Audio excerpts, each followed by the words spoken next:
በባለፈው ክፍል አይደለም ብቻ ልነግርህ የምችለው ብዙ መስዋዕትነት እንደከፈልኩልህ ነው እኮ አለችኝ ብለን ነበር ያቆምነው።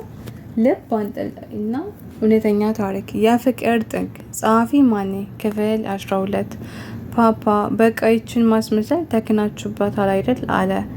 ተነስታ በተቀመጥኩበት ጥላኝ ሄደች። እኔም ወደ ሰፈር ተመለስኩኝ። ቀናቶች ተቆጠሩ። ኢዮብ ቀን በቀን ስራ እንድጀምር ይገፋፋኝ ጀመር። እኔ ግን አውቃለሁ ያለሁበት ሁኔታ እንኳን አስቤ ስራ ሰርቼ ገንዘብ ማግኘት ይቅርና መንገድ ላይ ሲሄድ የማደርገውን የምሰራውን አላቅም። አንዳንዴ እየተራመድኩ ከፊት ለፊቴ እየሄዱ ያሉ ሰዎች መመልከት ያቅተኛል። አንዳንዴ ደግሞ መንገዱ በራሱ ወደ ቀኝ ይሁን ወደ ግራ ድንግርግር ይለኛል። ለትንሽ ሰዓት ቆም እላለሁ። እቆይና ሲሄድ ከልብ ደስተኛ መሆን ናፈቀኝ። ለአንድ እንኳን መሳቅ ለእኔ ህልም ሆኖ መንገድ ላይ ሲሄድ ከልባቸው የሚስቁ ሰዎችን ስመለከት ወይኔ ታድለው እንደዚህም ስቅ ያውቃለሁ እኮ ማለት ነው እያልኩኝ ተያያዝኩትኝ። ሲጋራ አጨስኩኝ፣ ጫት እቅማለሁ፣ አረቄ እጠጣለሁ። ግን ሁሉንም ለምን እንደማደርግ አላውቅም። ብቻ እንጠጣ እሺ፣ እንቃም እሺ፣ እንሽረቅ እሺ፣ እናጭስ እሺ፣ አለቀ በቃ። የሚያደርጉትን መቃወም አልፈልግም። ያን ከተናገርኳት ወዲህ ልዕልት ጠፍታ ነበረ የቆየችው። ኢዮብ ምክንያት እየፈለገ ሊያስመጣት ቢፈልግም እምቢ አለች። ሰፈሯ ድረስ ሄደን ካላየዋት ብሎ አስጨነቀኝ። እኔ እዛ ሰፈር ፊቴን እንኳን ማዞር አልፈለኩም።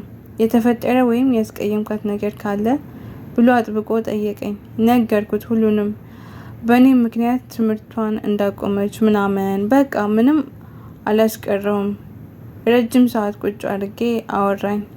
ያንተም ህይወት ተበላሽቷል፣ የሷም አይበላሽ። ቢያንስ አንዳችሁ እንኳን ሰው ሆናችሁ መቆም አለባችሁ። አስታውስ እንጂ እናትህ ስትሞት እንኳን ለሷ ነው አደራ ያለቻት። ስለዚህ አንድ ያየችባት ጥሩ ነገር አለ ማለት ነው። ቢያንስ እንኳን ትምህርቷን እንድትመረቅ አግዛት እንጂ አለኝ። እሱን ደስ እንዲለው እዛው ደውዬ አወራኋትኝ። በአካል መጥተን በደንብ እንደምናወራ ነገርኳት። እሺ ብላ መጣች።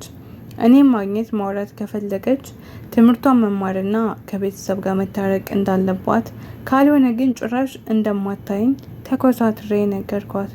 እሺ አለችኝ። ኢዮብ አብሯት ቁጭ ብሎ ስለነበረ ከፈለግሽ ሁሌ እኛ ትምህርት ቤት አድርሰንሽ እንመለስሻለን፣ ሲቴጅም አብረንሽ ስመጭም አብረንሽ መሆን እንችላለን። ስራ የለን እኛ ምን ይሰራልናን አላት። ፊቷ ሁሉ ብርት እያለ በአንዴ ተስማማች። እኔ ግን በሁኔታው አልተስማማውም። ፊቴን አጥቁሬ ዝም አልኩኝ።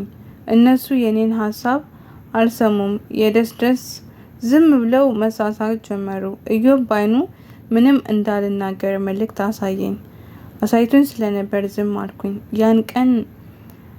ከዛን ቀን ጀምሮ ከሩቅ እየጠበቅን እኛ ትምህርት ቤት እያደረስናት መመለስ ጀመርን። አንዳንዴ አውቃ ክላስ ሳይኖራትን ትምህርት ቤት ደርሰን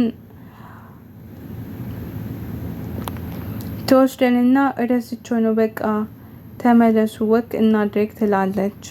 እኔ ብሽቅ ላለው እሷ ግን ፊቷ ላይ የሚታየው ብርሃን ይለያል። ሁልጊዜ ከኢዮብ ጋር ቁጭ ብለው ሲያወሩ የኔን አይን እያየች ነው የምትሰማው። እኔ ደግሞ ያ ነገር በጣም ምቾት ይነሳኛል። ቅዳሜ ቀን ኢዮብ ለምን ወጥተን ዘና አንልም? እኔ ሰሞኑን አሪፍ ሸቅያለሁ አለ። ልዕልት በምን አሳባ መውጣት እንደማትችል ነገረችን። ኢዮብ ስንት ምክንያት ደርድሮ ለቤተሰቦቿ እንድትነግራቸው ነገራት። አሳመናት። ተስማምተን ወጣን። ልዕልት ለወራት ጠቅልላ ነፃነቱን የነፈገችውን ጸጉሯን ጀርባዋ ላይ ነስንሳ ቅርጿ ጎለት አድርጎ የሚያሳይ ግን ደግሞ ጨዋነትን የተላበሰ አለባበስ ለብሳ መጣች። ሳያት ውስጤን ምን እንደነዘረኝ አላቅም፣ ግን የሆነ ነገር ጠቅ አደረገኝ። አለፈኝ። ግን ላለመረታት ምንድን ነው ተቆልተሽ የመጣሽው? የምትሄጂው እኮ ከኛ ጋር ነው። እኛ እንደምታየን ሱሪያችን እላያችን ላይ ተነጥሎ የለበስነው ቲሸርትም ቢሆን ከመሬቱ ጋር ተመሳስሏን አልኳት። ቅልስልስ ብላ እያየችኝ አይገርምም? አንተም ከመቼው ከእነሱ እንደተመሳሰልክ እኛ ብለህ ማውራት ጀመርክ አይደል? አንተም ራስህን እንደ ጎዳና ሰው መመልከትህ ራስህን በዚህ ሚዛን ማስቀመጥ ጀመርክ። ጎበዝ፣ እንዲህ ነው እቴቴ እንድትሆንልክ የምትፈልገው አለችኝ። እንደማያገባት ነግሬያት ዝም ብዬ ሄድኩኝ። ኢዮብና እሷ ተከትለውኝ አብረውን ወደ አንድ ቤት ሄድን። ከበር ስንገባ ጀምሮ ቤት ውስጥ የነበሩ ሰዎች ቀልብ እንደሳበች ግልጽ ነው። አንደኞቹ የልዕልት ውበት ብቻውን ማንንም ማፍዘዝ ይችላል። ሁለተኛው እሷ በዚህ ልክ ልብሳና ተውባ ከግራና ከቀኟ ሁለት ቦርኮ ወንዶችና ይዛ መምጣቷ ቤት ለመዝናናት ስትገባ ሁሉም ሰው ግራ በመጋባት ግልጽ ነው። ልዕልት ምንም አይነት መጠጥ ጠጥታ ስለማታውቅ አልጠጣም ብላ ለስላሳ አዘዘች። ኢዮብ አልተጫናትም። በሀሳቧ ተስማምቶ እሺ አላት። እኛ ባናቱ መጠጣት ጀመርን። እሷ ተሳቃ ቀስ ብላችሁ እንጂ የእናንተ አይደል የት ይሄዳል ትላለች። ልክ 2-3 ሲሆን ከቤት ስልክ 10 የተደወለባት ልታወራ እየወጣች መግባት ጀመረች። ኢዮብ አይኑ ቤቱን በሙሉ እያማተበ ነው። እኔ ስለ መውጣቷ ስለ መግባቷ ግድ አይሰጠኝም። 2 ወይም 3 ጊዜ እየወጣች ከገባች በኋላ በቃ እንሂድ ወይም እናንተ ቆዩ እኔ ልሄድ፣ ከቤት እየደወሉ ነው፣ ከዚህ በላይ መቆየት አልችልም፣ ጥሩ አይመጣም አለች። ኢዮብ በሀሳቧ ተስማምቶ ሂሳብ ከፍሎ ተነስቶ ወጣን። ከእግራችን እየተራመድን ኢዮብ ከት ብሎ ሳቀና እኔ ምልሽ ልዕልት፣ ያ 10 ስትወጪ ስትገቢ ቄጥቄጥሽን ሲል የነበረው ልጅ ምን እያለሽ ነው አላት። አንተ እንዴት አየኸው ብላ መለሰችለት። አይን አይኑ ሲከተልሽ ነበረ፣ ለዛ ነው ካንቺ ጋር እየተከታተልሽ እንደነበረ፣ እንዴት በስስት እያየሽ እንደነበር ሳየው ሳቄ መጥቶ ነበረ። ውጭ ግን ምን አለሽ አላት። ምንም ዝም ብሎ ነው የለፈለፈብኝ፣ እኔ ምን እንዳለ ራሱ አልሰማሁትም አለችው። በመሃል ኢዮብ ስልክ ተደወለልኝ ላውራ፣ እናንተ ተራመዱ ብሎ ወደ ኋላ ቀረ። እኔና ልዕልት ዝም ብለን መራመድ ጀመረን። ልዕልት እጇን በደረቷ አድርጋ ታውቃለህ ግን ባህሩን በዚህ በምሽት በዚህ መንገድ ላይ ከአንተ ጎን ሆኜ አብረን እየተራመድን መሆኑን ሳስብ ህልም ነው የሚመስለኝ። ትቆጣኛለህ ብዬ ፈርቼ ነው እንጂ ዝም ብዬ ቅፍ አድርጌ ለደቂቃዎች ብቆም ደስ ይለኝ ነበር አለች።